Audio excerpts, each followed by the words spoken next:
Video में हम एक राउटिंग एल्गोरिदम के बारे में बात करेंगे। ये राउटिंग एल्गोरिदम क्या है? जो कि हमको एक फॉरवर्डिंग टेबल बना के देता है। इसके पहले वाले वीडियो में हमने देखा था कि अगर हमारे पास ऑलरेडी एक फॉरवर्डिंग टेबल है, उसको यूज करके कोई भी अगर एक आईपी पैकेट हमारे पास आता है एक राउटर के पास, वो उसको नेक्स्ट कहां पे भेजेगा, वो फॉरवर्डिंग टेबल के अंदर वो एक एक एंट्री को चेक करके देखता है कि चलो मैं ये वाले इंटरफेस के थ्रू इसको बाहर निकालता हूं। लेकिन वो जो फॉरवर्डिंग टेबल बनता कैसा है, वो बनता है राउटिंग एल्गोरिदम्स को यूज करने के बाद। तो इस वीडियो में हम एक एल्गोरिदम को देखेंगे। ऐसे बहुत सारे एल्गोरिदम्स है। ये वाला जो एल्गोरिदम है, ये डिस्टेंस वेक्टर्स को यूज करता है। वो क्या होता है मैं आपको आगे जाके बताऊंगा। और वो बेलमन फोर्ड इक्वेशंस को यूज करता है। वो भी क्या होता है मैं आगे जाके आपको बताऊंगा। बहुत ही आसान है, टेंशन लेने की जरूरत नहीं है। ये हो गया आपका एक इंटरनेट। मान लो एक छोटा सा इंटरनेट है जिसमें कि बहुत सारे राउटर्स हैं। जैसे कि ये जो हो गए, ये राउटर्स हो गए हैं। और वो जो राउटर्स हैं वो नेटवर्क्स को कनेक्ट करते हैं। जैसे कि मान लो ये जो नेटवर्क है, ये इन दो राउटर से कनेक्टेड है। और ये जो दो राउटर्स हैं वो एक वैन से कनेक्टेड है। और ये राउटर एक लैन के थ्रू कनेक्टेड है। तो ये एक इंटरनेट हो गया जहां पे कि बहुत सारे राउटर्स बहुत सारे नेटवर्क्स को कनेक्ट करते हैं। राउटर्स का काम ही तो वही है कि वो एक नेटवर्क को दूसरे नेटवर्क के साथ कनेक्ट करते हैं और बीच में बैठ के पैकेट्स को फॉरवर्ड करते रहते हैं फॉरवर्डिंग टेबल को देख के। और ये फॉरवर्डिंग टेबल बनता है राउटिंग एल्गोरिदम को रन करने के बाद। तो ये जो इंटरनेट है, इसको हम एक ग्राफ की तरह एब्स्ट्रैक्ट कर सकते हैं। और जितने भी राउटर्स हैं वो सारे यहां पे नोड्स बन जाते हैं, ग्राफ के नोड्स बन जाते हैं। और इनके बीच में जो ये जो एजेस है वो कॉस्ट बन जाता है। देखो, कोई भी लिंक लंबा हो सकता है। कोई भी लिंक का जो खर्चा है, जो जितना तुम मतलब रेंट दे रहे हो वो लिंक को यूज करने के लिए, एक लीज लिया होगा, बहुत सारे फैक्टर्स आ सकता है। वो सारे फैक्टर्स को एब्स्ट्रैक्ट करने के बाद जो कॉस्ट निकल के आता है, वो कॉस्ट को हम ये एज पे लिख देते हैं कि ए राउटर से अगर बी को एक पैकेट जाना है, एक हॉप उसको जाना अगर है, तो वो फिर इस नेटवर्क के थ्रू होके जाएगा। तो उसका जो कॉस्ट है वो 2। लेकिन ए क्या बी को बस वो एक ही पाथ में पैकेट भेज सकता है? नहीं। ए क्या कर सकता है, पहले डी को पैकेट भेजेगा, डी फिर ई को भेजेगा, फिर ई फिर जाके बी को भेज सकता है। उसका टोटल कॉस्ट कितना आ जाएगा? 3 + 5 + 4। मतलब ए से डी आने के लिए जो कॉस्ट है, फिर डी से ई आने के लिए जो कॉस्ट है, फिर ई से बी जाने के लिए जो कॉस्ट है, वो हो गया 3 + 5 + 4, वो हो गया 12। लेकिन वो 12 वाला कॉस्ट देके क्यों जाएगा? वो तो सीधा ए से बी चला जाएगा 2 वाला कॉस्ट देके। तो ये ग्राफ हो गया जिसमें कि जो नोड्स हो गए वो राउटर्स है और जो एजेस हो गए वो नेटवर्क है, जिसके थ्रू जो लिंक्स है, जिसके थ्रू पैकेट्स जा रहे हैं और उनके अलग अलग कॉस्ट्स हैं। तो ये वाला जो ग्राफ यहां पे है, इसको लेके इसके ऊपर हम ऐसा एक एल्गोरिदम चलाएंगे ताकि हर नोड का यहां पे देखिए, ए का है, ये बी का है, सी का, डी का, ई का, और ये यहां पे एफ का होना चाहिए। यहां पे गलती से उसने डी को हाईलाइट कर दिया बुक में, और यहां पे जी का। ये सारे नोड्स का मिनिमम स्पैनिंग ट्री निकल के आया है। यहां पे देखिए, ये पहले वाले ये जो डायग्राम में ये एक के नोड के ऊपर फोकस करके एक मिनिमम स्पैनिंग ट्री बनाया गया। ये मिनिमम स्पैनिंग ट्री क्या है? अच्छा, पहले ये एक ट्री है कि ये एक रेगुलर ग्राफ है। मतलब रेगुलर ग्राफ्स में साइकिल्स हो सकते हैं। यहां पे देखो, ये जो वेटेड ग्राफ यहां पे बताया, इसमें बहुत सारे साइकिल्स है। यहां पे एक साइकिल है, यहां पे एक साइकिल है, यहां पे साइकिल है, बहुत सारे और भी साइकिल्स हैं। लेकिन ट्री में कभी साइकिल्स नहीं होते। तो देखो, ये वाले जो डायग्राम, जो पहला वाला डायग्राम है, और इनमें से कोई भी डायग्राम देख लो, इनमें से किसी में साइकिल नहीं है। तो ये सारे ट्रीज हैं और ये मिनिमम स्पैनिंग ट्री है। मिनिमम स्पैनिंग ट्री का मतलब ये है कि अगर हम ए को ओरिजिन मानते हैं और ए से लेके कहीं और हमको जाना है, मान लो ए से लेके हमको जी तक जाना है, तो वो जो कॉस्ट लिखा है ना, वो मिनिमम कॉस्ट है। ये डायग्राम देख के, ऊपर वाला जो ये जो ग्राफ है, इसको देख के तुम बता सकते हो कि ए से अगर मुझे जी कोई पैकेट भेजना है तो उसका जो मिनिमम कॉस्ट होगा वो कितना होगा। मान लो मैं ए से बी भेजूंगा, वो 2 हो गया। फिर हम क्या करेंगे, बी से सी भेजेंगे, वो 7 हो गया। फिर 7 के बाद सी से जी भेजेंगे, वो 3, वो 10 हो गया। क्या वो मिनिमम है?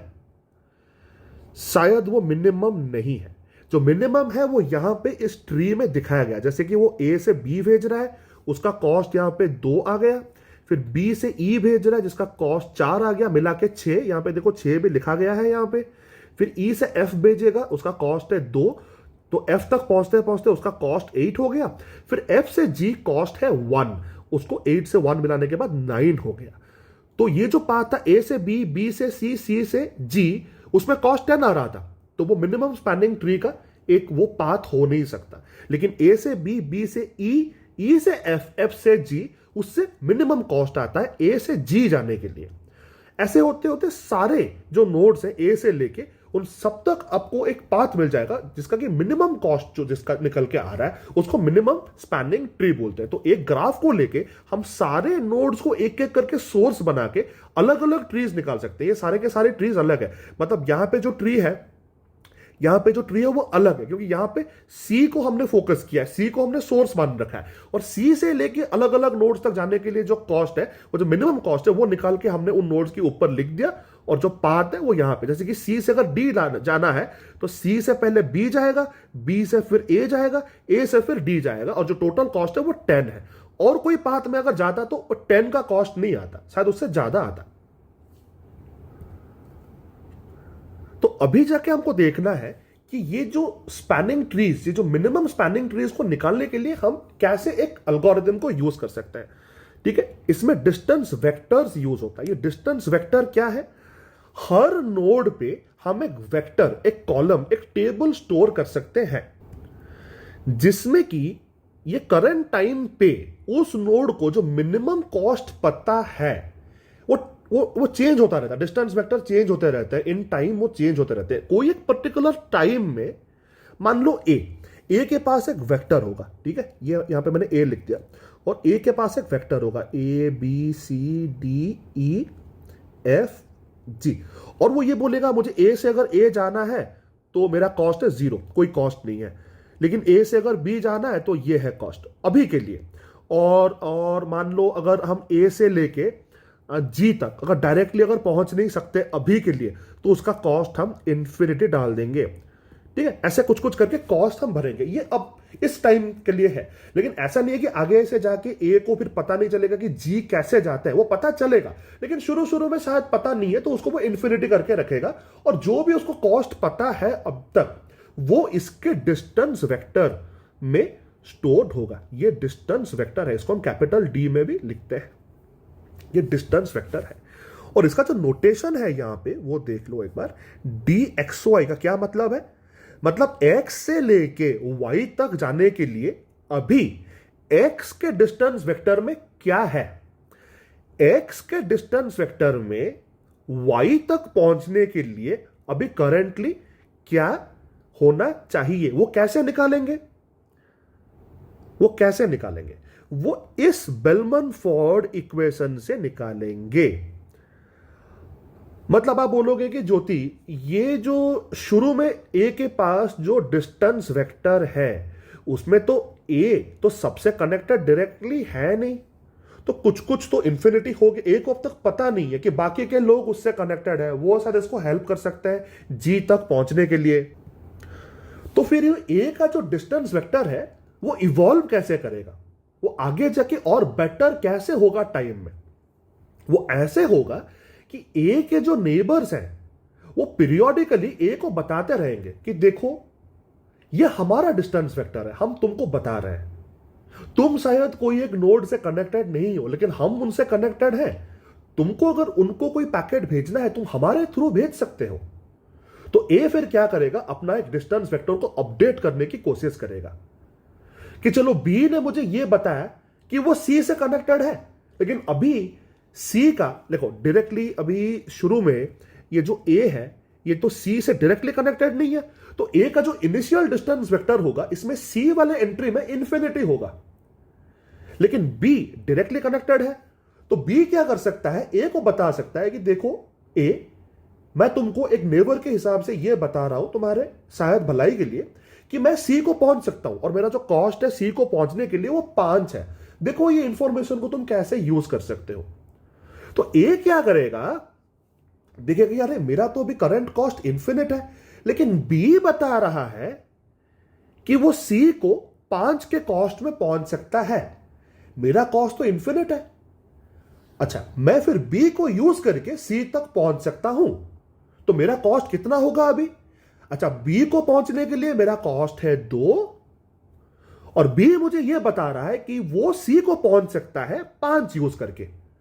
तो वो क्या करेगा, 2 को 5 से ऐड करेगा, बोलेगा कि total cost to reach C is 7। मेरा अभी जो कॉस्ट है वो इंफिनिट, तो 7 तो इंफिनिट से कम है ना, तो मैं फिर अपना जो डिस्टेंस वेक्टर है उसको अपडेट करूंगा और इंफिनिट को काट के वहां पे 7 लिखूंगा। तो वो हो गया तुम्हारा बेलमन फोर्ड इक्वेशन। मतलब यहां पे मोटा मोटी ये बोलने की कोशिश किया जा रहा है कि ये x जो है ना उसको तुम अपना a मान लो, और ये जो y है इसको तुम c मान लो, और ये जो z है इसको तुम b मान लो। ठीक है, अभी हम देख रहे हैं कि x को y तक पहुंचने के लिए कोई तो एक कॉस्ट है, वो इन्फिनिट हो सकता है या कोई भी बड़ा छोटा कोई भी एक नंबर है जो कि अभी करंट dxy में है। ये जो करंट dxy में x के डिस्टेंस वेक्टर में y को पहुंचने के लिए ये dxy करंटली अभी है, लेकिन ये जो z जो है ये आके अभी x को बता रहा है कि देखो ये मेरा डिस्टेंस वेक्टर है, जिसमें कि y को पहुंचने के लिए ये जो dzy है ये मेरा है। और तुम ये ध्यान में रखो कि तुम्हारा जो कॉस्ट है मेरे पास आने के लिए, मतलब z बता रहा है कि x का जो कॉस्ट है z तक आने के लिए वो cxz है। तो इसको यूज करके तुम देखो कि तुमको एक बेटर पाथ, एक लोअर कॉस्ट का पाथ मिल रहा है क्या। तो फिर x क्या करेगा, देखेगा ये जो z को पहुंचने के लिए इसका जो कॉस्ट है ये है, ये वाला, ठीक है, ये वाला कॉस्ट यहां से यहां तक जाने के लिए। फिर z बता रहा है कि एक बार तुम z पे पहुंच गए, फिर y तक पहुंचने के लिए उसका जो डिस्टेंस वेक्टर है वो है dzy। वो दोनों को ऐड करेगा यहां पे, फिर खुद का भी तो उसका एक शुरू में कॉस्ट था ना, वो शायद बेटर हो वो कम हो, वो भी यहां पे रखेगा, दोनों का मिनिमम निकालने की कोशिश करेगा, जो कम है वो उसको अपडेट कर देगा अपने डिस्टेंस वेक्टर में। जैसे कि यहां पे क्या था, a टू c का जो कॉस्ट इनिशियली था वो इन्फिनिट था क्योंकि वो कनेक्टेड था नहीं c से डायरेक्टली। b ने फिर क्या किया, a को बताया कि देखो मेरा जो b टू c कॉस्ट है वो है 5, और तुमको मेरे पास आने के लिए कॉस्ट पड़ेगा 2, तो वो फिर 7 हो गया। वो फिर a क्या करेगा, इंफिनिटी और 2 + 5 का मिनिमम निकालने की कोशिश करेगा, जो कि हो गया 7। तो a फिर क्या करेगा, इंफिनिटी को काट के 7 लिख देगा है? और बोलेगा कि चलो यहां पे अगर पैकेट भेजना है c को तो b को पैकेट फॉरवर्ड करो, b को दोगे b फिर लेके c को दे देगा। ठीक है, ओके, तो ये हो गया बेलमन फोर्ड इक्वेशन। मतलब इसमें ये बताने की कोशिश करें कि तुम्हारे पास ऑलरेडी एक कॉस्ट है कहीं पे पहुंचने के लिए। कोई अगर तुम्हारा नेबर तुमको बताता कि चलो मैं वहां पे इतने कॉस्ट में पहुंच सकता हूं, और तुम तो फिर डायरेक्टली मेरे थ्रू पहुंच नहीं सकते, तुमको पहले पैकेट मुझे भेजना पड़ेगा, उसका भी तो एक कॉस्ट है, वो हो गया cxz। उस कॉस्ट को मेरे वाले कॉस्ट के साथ ऐड करो और देखो कि वो तुम्हारा जो करंट कॉस्ट है वहां पे पहुंचने के लिए z तक, सॉरी y तक पहुंचने के लिए जो कॉस्ट है उससे कम निकल के आ रहा है क्या। अगर आ रहा है तो तुम मेरे थ्रू वो पैकेट को भेजो, अपना जो पुराना वाला पाथ है उसको इग्नोर करो, मेरे थ्रू भेजो, शायद ये वाला पाथ तुम्हारे लिए लोअर कॉस्ट का रहेगा। ठीक है, तो वो जो इंटरनेट था ऊपर के ग्राफ में, ये जो इनिशियल डिस्टेंस वेक्टर है सबका बना दिया गया है। यहां पे कैसे दिख रहा है, देखो ये है a का डिस्टेंस वेक्टर, इसमें a को जाने के लिए उसका कोई कॉस्ट नहीं है, b को जाने के लिए उसका कॉस्ट 2 है तो लिख दिया, c को वो डायरेक्टली पहुंच नहीं सकता तो इन्फिनिट है, d को वो कॉस्ट 3 में पहुंच रहा है तो यहां पे 3 है, और e f g को वो डायरेक्टली पहुंच नहीं सकता तो इन्फिनिट है। ऐसे करके हमने b c d e f g सबका इनिशियल डिस्टेंस वेक्टर बन जाए। जी का यहां पे देख लो, वो ए बी डी ई को डायरेक्टली पहुंच नहीं सकता क्योंकि वो कनेक्टेड नहीं है। सी को वो कॉस्ट 3 में पहुंच सकता है, यहां पे कॉस्ट 3 है। एफ को वो कॉस्ट 1 में पहुंच सकता है, यहां पे 1 है। और जी खुद को पैकेट भेजने के लिए कॉस्ट उसका 0 होगा, खुद के लिए हमेशा 0 होता है। ये इनिशियल डिस्टेंस वेक्टर हो गया। अब क्या हुआ, अब सबका जो इनिशियल डिस्टेंस वेक्टर हो गया, तो डिस्टेंस वेक्टर यूज करके जो जो बेलमन फोर्ड इक्वेशन यूज करके हम जो ये एल्गोरिथम हम आपको दिखाएंगे अभी, उसमें बस नेबर्स एक दूसरे को बात करते हैं, ठीक है। पूरे नेटवर्क में ये डिस्टेंस वेक्टर्स फ्लर्ट नहीं होता। जब हम लिंक स्टेट वाला एल्गोरिथम देखेंगे आगे जाके, डाइक्स्ट्रा वाला जिसमें यूज होता है, उसमें पूरा फ्लड होता है। लेकिन इस वाले एल्गोरिथम में फ्लड नहीं होता, इसमें बस नेबर्स अपने नेबर्स को बताते हैं कि हमारा जो up to date distance vector है वो ये है, उसको लो और तुम देखो तुम्हारा कोई अगर कोई पाथ अगर कम कॉस्ट में हो सकता है तो। चलो यहां पे क्या हुआ, ए ने अपना वेक्टर बी को दिया, ठीक है। ए ने बोला देखो मेरा जो वेक्टर है वो ये है और देखो तुमको कुछ इससे बेटर लगे। तो बी का जो वेक्टर था वो ये था, लेकिन ये अभी चेंज होके ये हो जाएगा। क्यों? क्योंकि उसके ऊपर वो बेलमन फोर्ड इक्वेशन एक एक करके लगा कि ए से जो इंफॉर्मेशन मुझे मिला है, ये ए का डिस्टेंस वेक्टर यूज करके मैं ए के थ्रू क्या कोई एक बेटर पाथ निकाल सकता हूं, ये सारे जो नोड्स हैं इनको। चलो एक एक करके देखते हैं। अच्छा, बी जो है वो ए को कॉस्ट 2 से रीच कर सकता है, इसको वो अपडेट नहीं करेगा क्योंकि ए से ही वो इंफॉर्मेशन आ रहा है, तो ये तो डायरेक्ट पाथ है, उसको वो अपडेट करने नहीं वाला। क्योंकि ए जो है वो ए को 0 से पहुंचता है और बी का जो करंट कॉस्ट है वो 2, और ए और बी के बीच में जो कॉस्ट है वो क्या है, वो है 2, ठीक है। तो 2 + 0 2, और 2 क्या 2 से कम है क्या? नहीं है, तो उसको वो अपडेट नहीं करेगा। ये जो 2 मैंने लिखा है ये ए और बी के बीच का जो दूरी है, जो कॉस्ट है वो 2 है। अच्छा, बी तो बी को हमेशा 0 पे ही पहुंच पाएगा, उसको तो वो कभी अपडेट करने ही नहीं वाला। सी का क्या हुआ, बी सी को 5 में पहुंच सकता है, ए बता रहा है कि मैं तो पहुंच ही नहीं सकता, तो बी उसको यूज ही नहीं करेगा। क्यों? क्योंकि 2 + infinity is not less than 5। B तो बोल रहा है मैं तो 5 पे पहुंच सकता हूं, तो पहुंच ही नहीं सकते, फिर तुम्हारा ये इंफॉर्मेशन कोई काम का नहीं है। लेकिन यहां पे देखो ये जो चेंज हुआ ये कैसे, डी के केस में कैसे चेंज हुआ है। बी के पुराने डिस्टेंस वेक्टर में डी को वो रीच ही नहीं कर पा रहा, इन्फिनिट है, लेकिन ए बता रहा है मैं तो कॉस्ट 3 में रीच कर सकता हूं।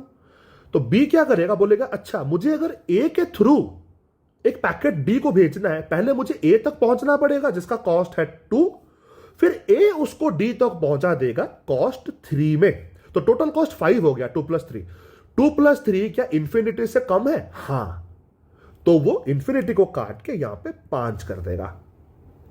और ऐसे देखोगे तो बाकी के कोई एंट्रीज चेंज होने नहीं वाले। ये फिर बी का नया एंट्री हो गया,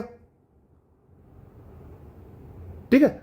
अच्छा, फिर मान लो ई का एक एंट्री आ गया, ठीक है, ये ओल्ड बी, क्योंकि ये ए का जो आने के बाद ये जो न्यू बी है ये अभी ओल्ड बी हो गया, क्योंकि ई का जब आया तो कुछ ना कुछ तो चेंज होगा। देखो ये वाला एंट्री चेंज हुआ है, क्यों? क्योंकि अभी भी बी को लग रहा है ए के एंट्री के आने के बाद भी ए भी एफ पहुंच नहीं सकता, बी भी एफ पहुंच नहीं सकता, लेकिन ई एफ को पहुंच सकता है।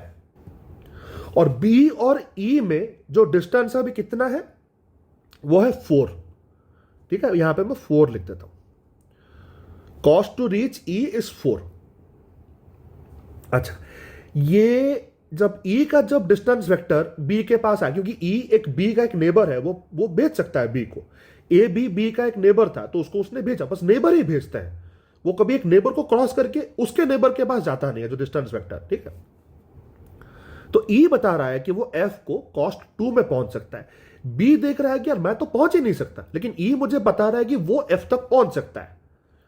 तो बोलेगा चलो मुझे अगर एफ को एक पैकेट भेजना है तो मुझे पहले ई तक जाना पड़ेगा जिसका कॉस्ट है 4, ई फिर उसको लेके एफ को देगा कॉस्ट ऑफ 2, तो 4 + 2 6 हो गया। तो उसने एफ का जो एंट्री है इन्फिनिटी को काट के 6 रख दिया, क्योंकि 6 जो है वो यहां पे मिनिमम ऑफ क्या हो गया, इन्फिनिटी। 4 + 2 6, तो 6 इज the lesser value between infinity and 6, so 6 is updated. फिर बी क्या करेगा, फिर बी के एंट्रीज चेंज हो गए। अगर कोई एंट्री कोई भी नोड का चेंज होता है, वो क्यों चेंज होगा, क्योंकि उसके नेबर्स ने उनको बताया, फिर वो अपने एंट्री को चेंज करेगा। एक बार उसने खुद के एंट्री को चेंज किया, फिर आपका जो अपडेटेड उसका जो डिस्टेंस वेक्टर है वो फिर उसके सारे नेबर्स को भेजेगा, ठीक है। शुरू में क्या होंगे, ये जो सारे जो इनिशियल डिस्टेंस वेक्टर्स हैं ए क्या करेगा, बी को देगा, डी को देगा, बी क्या करेगा, ए को देगा, ई को देगा, सी को देगा, सारे अपने नेबर्स को अपना इनिशियल वेक्टर को दे देंगे। फिर वो मिलने के बाद सब अपना अपडेट करेंगे, बेलमैन फोर्ड इक्वेशन यूज करके देखेंगे कि हमारा नेबर जो बता रहा है कोई बेटर पाथ निकल के आएगा क्या। सबने अपडेट किया अपना डिस्टेंस वेक्टर। अगर अपडेट करने के टाइम कोई भी अगर एंट्री चेंज हो गया, फिर से वो अपने नेबर्स को बताएंगे कि देखो देखो देखो देखो मेरा अभी चेंज होके मैं बता रहा हूं, देखो तो ये चेंज होने के बाद तुमको कुछ बेटर मिल रहा है, तो फिर शायद कोई नेबर का फिर से चेंज हो जाए उस कारण, क्योंकि इसने भेजा है। फिर नेबर का अगर चेंज हो गया वो फिर अपने नेबर को भेजेगा। ऐसे होके ये जो अपडेट्स होते हैं वो स्प्रेड होते हैं नेटवर्क में। उसका जो एल्गोरिथम है वो यहां पे लिखा गया, जो मैंने बोला है अभी वो बस यही लिखा है कि डिस्टेंस वेक्टर इनिशियलाइज करो। ये सारे नोड्स ये एल्गोरिथम को चलाते हैं। ये एक नोड में ये एल्गोरिथम चल रहा है और सारे नोड्स में ये एल्गोरिथम अलग अलग चल रहा है। ये एल्गोरिथम सेम है लेकिन सारे नोड्स में इंडिपेंडेंटली एल्गोरिथम चल रहा है। अच्छा, खुद का जो डिस्टेंस है उसको तो 0 रखना है, और जो बाकी के जो नोड्स हैं अगर वो y उसका नेबर है तो डायरेक्ट जो एज का जो कॉस्ट है, मतलब a अगर b से कनेक्टेड है, मान लो a यहां पे है, वो b से कनेक्टेड है, c से कनेक्टेड है, लेकिन वो d से अगर कनेक्टेड नहीं है, तो यहां पे अगर कॉस्ट 2 है, यहां पे अगर कॉस्ट 1 है, तो वो डिस्टेंस वेक्टर में क्या करेगा, a b c d लिखेगा। खुद का तो उसने इस लाइन के हिसाब से 0 कर दिया, और फिर वो सारे नोड्स के ऊपर जाएगा, बाकी के जो नोड्स हैं b c d देखेगा, क्या तुम नेबर हो, हाँ तो कॉस्ट क्या है 2, सी क्या तुम नेबर हो, हाँ कॉस्ट क्या है 1, डी क्या तुम नेबर नहीं है डी ये वाला लाइन पे, तो उसको वो इन्फिनिटी सेट कर देगा। तो ऐसे करके सारे नोड्स अपना जो इनिशियल डिस्टेंस वेक्टर है उसको वो कंस्ट्रक्ट करेंगे। करने के बाद वो जो इनिशियल डिस्टेंस वेक्टर्स उन्होंने बनाया है वो अपने नेबर्स को भेज देंगे। मतलब ए क्या करेगा, बी को सी को भेजेगा, बी क्या करेगा, ए को डी को भेजेगा, सी ए को डी को भेजेगा, डी क्या करेगा, बी और सी को भेजेगा। जो इनिशियल वेक्टर है अपने नेबर्स को उन्होंने भेज दिया। फिर वो ये वाला जो पोर्शन है इसको फॉरएवर रिपीट करते रहेंगे। क्या रिपीट करेंगे इसमें, wait for a vector from a neighbour W और any change in the link. मतलब उसका जो डिस्टेंस वेक्टर है कोई एक नोड का, वो कब चेंज होगा, उसका पॉसिबिलिटी कब है। दो चीजें हो सकते हैं कि यहां पे मैं फिर से ड्रॉ कर रहा हूं, ये जो नेटवर्क है, यहां पे मान लो A B C D और ये सारे कनेक्टेड हैं।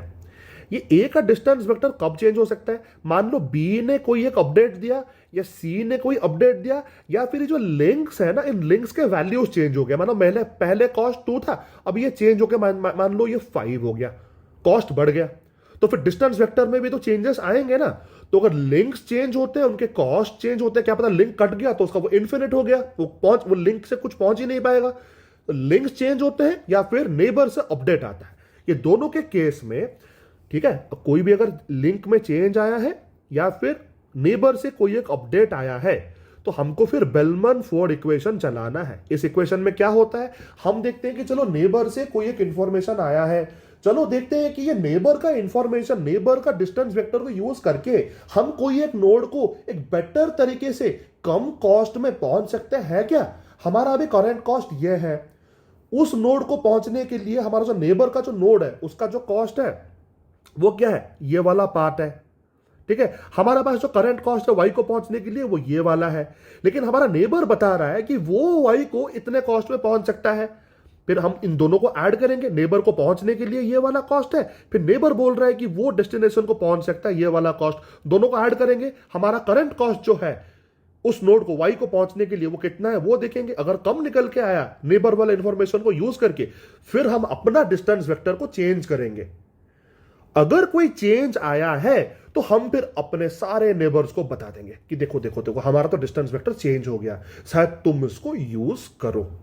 तो ये कन्वर्ज हो जाता है, एक टाइम के बाद ये स्टेबल स्टेट में आ जाता है। तुमको लगेगा कितने भेजते रहेंगे, ये चेंज हो गया ये फिर भेज देगा, उससे कुछ चेंज हो गया वो सबको भेज दिया, नहीं, कुछ टाइम के बाद ये कन्वर्ज हो जाता है, ज्यादा टाइम नहीं लगता लेकिन कन्वर्ज हो जाता है। और कन्वर्ज होने के बाद स्टेबल रहता है और सारे नोड्स के पास उनका फॉरवर्डिंग टेबल होता है। वो चेंज कब होगा, मान लो कोई अगर लिंक चेंज हो गया, कोई एक लिंक कट गया या लिंक का कॉस्ट कम हो गया या बढ़ गया, फिर वो एक रिपल चलेगा, है ना, डिस्टेंस वेक्टर बदल जाएंगे। मान लो ये सी और डी लिंक का कुछ हो गया, तो ये सी का डी का डिस्टेंस वेक्टर चेंज होगा, वो फिर सबको बताएंगे, क्योंकि तुरंत उनको पता चलेगा लिंक अभी काम नहीं कर रहा, वो कैसे पता चलेगा, उनको पहले पता चलेगा, वो फिर सबको बताएंगे, धीरे धीरे करके वो नेटवर्क में प्रोपागेट होने वाला है। चलो एक इंटरेस्टिंग एक इश्यू देखते हैं इस एल्गोरिथम को, जिसको हम बोलते हैं टू नोड इंस्टेबिलिटी या टू नोड लूप या तो काउंट टू इंफिनिटी। ये देखो यहां पे एक नेटवर्क है ये वाला, जिसमें कि ए और बी दो राउटर्स हैं, और ए के राउटिंग टेबल में जो फॉरवर्डिंग टेबल में बोला गया है कि एक्स को अगर जाना है तो वो ए खुद ही देख लेगा और उसका कॉस्ट है 1। बी के पास यह है कि अगर एक्स के पास कुछ जाना है तो पहले ए को भेजना पड़ेगा, ए फिर एक्स को भेजेगा, और कॉस्ट है 2, क्योंकि इनके जो कॉस्ट होंगे वो 1 होंगे। यहां पे कॉस्ट 1 है, यहां पे कॉस्ट 1 है। बी का कॉस्ट 2 हो गया क्योंकि वो 2 स्टेप्स में जा रहा है, ए डायरेक्टली जा रहा है। ठीक है, ये ए और बी के फॉरवर्डिंग टेबल्स हैं। मान लो एक्स और ए के बीच में जो लिंक था वो टूट गया। ठीक है, और ये जो एल्गोरिथम यूज होता है ना, ये राउटिंग इंफॉर्मेशन प्रोटोकॉल वाले जो प्रोटोकॉल है उसमें यूज होता है। तो उसमें इंफिनिटी का जो वैल्यू है वो 16 लिया जाता है। बस ये याद रखने की बात है, 16 मैक्सिमम 16 हॉप्स होते हैं, तो उससे ज्यादा मतलब माना जाता है कि मतलब वो इंफिनिटी हो गया। ठीक है, तो हमने क्या किया, एक्स ने क्या किया, उसको महसूस हो गया कि लिंक टूट गया, बी को अब तक पता नहीं है, लिंक फेल हो गया है। तो ए ने क्या किया, ये कॉस्ट को उसने 16 कर लिया। मान लो ये इन्फिनिट है, इसने इसको 16 कर दिया। और ए बी को ये बताने के पहले अगर बी ने ए को अपडेट किया, क्योंकि जो राउटिंग इंफॉर्मेशन प्रोटोकॉल है उसमें पीरियोडिक अपडेट्स भेजा जाता है। ठीक है, ऊपर जो यहां पे एल्गोरिथम समझाया था उसमें अगर कोई चेंज नहीं है तो कोई कुछ भेजता नहीं है, लेकिन राउटिंग इंफॉर्मेशन प्रोटोकॉल जो है, जो कि आगे के एक वीडियो में आपको समझाऊंगा, अगर चेंज होता भी नहीं है तो पीरियोडिकली बताया जाता है। तो ए बी को बताने के पहले अगर बी ने ए को अपडेट किया और बताया कि देखो अगर एक्स को पहुंचना है, ठीक है, तो फिर ए के थ्रू जा सकते हो। बी ने अभी ए को अपडेट दिया, ठीक, उसमें यह बताया कि अगर एक्स को पहुंचना है तुम ए के थ्रू जा सकते हो, लेकिन ए को तो पता है कि वो जा ही नहीं सकता। तो ए क्या सोचेगा, शायद बी को पता है कैसे एक्स तक जाना है, तो वो क्या करेगा कि देखो बी ने बताया कि वो एक्स को पहुंच सकता है कॉस्ट ऑफ 2 में, मेरा तो कॉस्ट अभी इंफिनिट है, तो बी को जाने के लिए मेरा कॉस्ट है 1, तो मैं फिर इसको 3 कर दूंगा, 3, और ये जो एंट्री है इसको बी कर देगा। वो बोलेगा कि नहीं, बी को पता है कैसे एक्स को पहुंचना है, मैं तो मुझे तो नहीं पता, मेरा तो लिंक कट गया, लेकिन बी बता रहा है कि वो कॉस्ट ऑफ 2 में एक्स को पहुंच सकता है, मेरा इंफिनिट है, तो 2 प्लस बी को जाने के लिए कॉस्ट जो 1 है 3, वो 3 कर देगा। उसको लगेगा नहीं, एक्स को पहुंचने के लिए मुझे बी को पैकेट देना चाहिए, वो पहुंचा देगा। ठीक है, फिर क्या करेगा, ए क्या करेगा, फिर बी को अपडेट करेगा, बोलेगा कि देखो एक्स पहुंचने के लिए अभी मेरे थ्रू मत जाओ, ये है अभी करंट कॉस्ट है 3। बी क्या करेगा, अरे अरे अरे अरे अरे, ए बता रहा है कि एक्स को जाने के लिए जो कॉस्ट है वो अभी चेंज हो गया, 3 बता रहा है, तो मैं फिर उसको 4 कर दूंगा, क्योंकि ए को जाने के लिए तो कॉस्ट 1 है और वो 3 बता रहा है, तो मैं उसको 4 कर दूंगा। ये उसको यहां पे 4 कर दिया, और 4 करने के बाद फिर वो ए को बताएगा कि अभी एक्स जाने के लिए जो कॉस्ट है वो है 4। ए बोलेगा अरे बी बता रहा है एक्स पहुंचने के लिए 4, कुछ चेंज हो गया होगा, चलो मैं उसको 5 करता हूं। ऐसे करते करते दोनों इन्फिनिट तक पहुंच जाएंगे। इसको 2 नोड इंस्टेबिलिटी बोलते हैं। ठीक है, और तुमको शायद पता चल गया होगा इसमें प्रॉब्लम क्या है, कि बी ए को क्यों पढ़ाने की कोशिश कर रहा है, उसको क्यों बता रहा है कि एक्स कैसे पहुंचे। बी को तो पता रहना चाहिए ना कि अरे एक्स को जानने के लिए तुम ए यूज कर रहे हो, तो ए को बताने की क्या जरूरत है कि एक्स के पास जाके कैसे पहुंचे। तो इसका जो ये सोल्यूशन है, एक सोल्यूशन है, उसको स्प्लिट होराइजन बोलते हैं। ठीक है, स्प्लिट, इसमें यह होता है कि अगर तुमको ये यहां पे इस एग्जांपल के हिसाब से अगर एक्स जाने के लिए जो रास्ता है वो ए से पता चला है, तो बी जब ए को कोई अपडेट भेजता है ना, तो वो एक्स का जो एक्स पहुंचने के लिए जो एंट्री है उसको वो भेजेगा नहीं। देखो यहां पे अगर बी ए को अपडेट नहीं करता कि मैं तो एक्स को कॉस्ट ऑफ 2 में पहुंच सकता हूं, अगर नहीं बोलता तो ये प्रॉब्लम नहीं होता। बी एक्स को पहुंचने के लिए ए को यूज करता है और ये इंफॉर्मेशन उसको ए ने बताया था। अगर ए ने तुमको बताया था कि एक्स कैसे पहुंचना है, तो तुम ए को बताने की फिर से कोशिश मत करो, अपडेट मत भेजो कि एक्स कैसे पहुंचना है। ठीक है, तो इसको बोलते हैं स्प्लिट होराइजन। ये अगर ना करता बी तो फिर ये प्रॉब्लम नहीं होता। और एक तरीका है पॉइजन रिवर्स। इसको क्यों यूज करते हैं? इसको इसलिए यूज करते हैं कि अगर मान लो बी कभी भी ए को एक्स के बारे में कोई भी अपडेट ना दे, कि एक्स के बारे में ए को कभी भी पता ही नहीं चला, तो क्या पता बी के केस में दो चीजें हो रहे होंगे। या फिर तो वो स्प्लिट होराइजन यूज कर रहे हैं और ए को कोई भी इंफॉर्मेशन एक्स के बारे में देने की कोशिश नहीं कर रहा, वो हो सकता है। या फिर बी के पास एक्स पहुंचने के लिए कोई नया इंफॉर्मेशन आ नहीं रहा। मतलब क्या पता बी और एक्स के बीच में कोई एक लिंक बन जाए, ये भी तो हो सकता है। हो सकता है दोनों में से कौन सा है ए को पता नहीं है, क्योंकि ए भी तो देख रहा है ना कि एक्स को कैसे पहुंचे। शायद बी मुझे बता दे कि कोई नया लिंक शायद बन गया होगा, तो बी सी से कनेक्टेड है, सी एक्स से कनेक्टेड है, मुझे भी तो एक्स पहुंचना है ना। तो वो बी को वेट कर रहा है कि बी शायद मुझे कोई नया इंफॉर्मेशन दे एक्स के बारे में। लेकिन ए अभी कंफ्यूज्ड है कि ये बी स्प्लिट होराइजन यूज करके मुझे पढ़ाने की कोशिश नहीं कर रहा, क्योंकि मैंने ही तो उसको बताया था कि एक्स कैसे पहुंचना है। या फिर बी ये कर रहा है, या फिर बी के पास कोई नया इंफॉर्मेशन एक्स के बारे में है ही नहीं। दोनों में से क्या है ए को पता नहीं चल रहा। लेकिन पॉइजन रिवर्स में बी फिर क्या करेगा, ए को जो अपडेट भेजेगा उसमें एक्स का एंट्री को काट के नहीं भेजेगा, वो एक्स के एंट्री को रहने देगा। स्प्लिट होराइजन में वो उसको काट देता था, उसको रहने देगा, लेकिन उसमें जो कॉस्ट है उसको वो 16 करके, यानी कि इन्फिनिट करके भेजेगा। ठीक है, अगर इस केस में बी जब ए को अपडेट कर रहा था, स्प्लिट होराइजन में तो अपडेट करता नहीं तो वो प्रॉब्लम नहीं होता, लेकिन ए कंफ्यूज रहता, क्या बी मतलब एक्स को नहीं पहुंच पा रहा है, या मतलब कोई अपडेट है नहीं एक्स के बारे में, या वो स्प्लिट होराइजन यूज कर रहा है, क्या है पता नहीं चल रहा। लेकिन अगर बी अपडेट भेजता एक्स के बारे में, लेकिन कॉस्ट को 2 करके नहीं भेजता, उसको वो इन्फिनिट करके भेजता, फिर ए भी ये समझते कि अरे अरे बी भी एक्स को पहुंच नहीं पा रहा, तो मैं अपना एंट्री को चेंज नहीं करूंगा। बी भी इन्फिनिट बता रहा है। क्यों बी इन्फिनिट क्यों बता रहा है? क्योंकि जब ए को वो अपडेट भेजता है, क्योंकि ए से ही पता चला था एक्स के बारे में बी को, तो वो जो एक्स जब वो ए को कोई एक अपडेट भेजेगा, वो टिपिकली वो एक्स वाले एंट्री को वो इन्फिनिट करके भेजेगा। तो ए को क्या लगेगा, नहीं नहीं नहीं नहीं, मैं अपना एंट्री अपडेट नहीं करूंगा, क्योंकि बी भी एक्स को पहुंच नहीं पा रहा। लेकिन अगर बी का कोई अपडेट आया, बी मान लो एक्स के साथ कल एक लिंक बनाए, या बी अगर सी से कनेक्टेड हो और सी जाके एक्स साथ कनेक्ट हो, कोई भी अगर एक नया मतलब एक तरीका निकला बी से एक्स पहुंचने के लिए, फिर बी क्या करेगा, वो जो लिंक के बारे में ए से तो नहीं सीखा ना, वो शायद सी से सीखेगा या फिर एक्स से डायरेक्टली सीखेगा, है ना।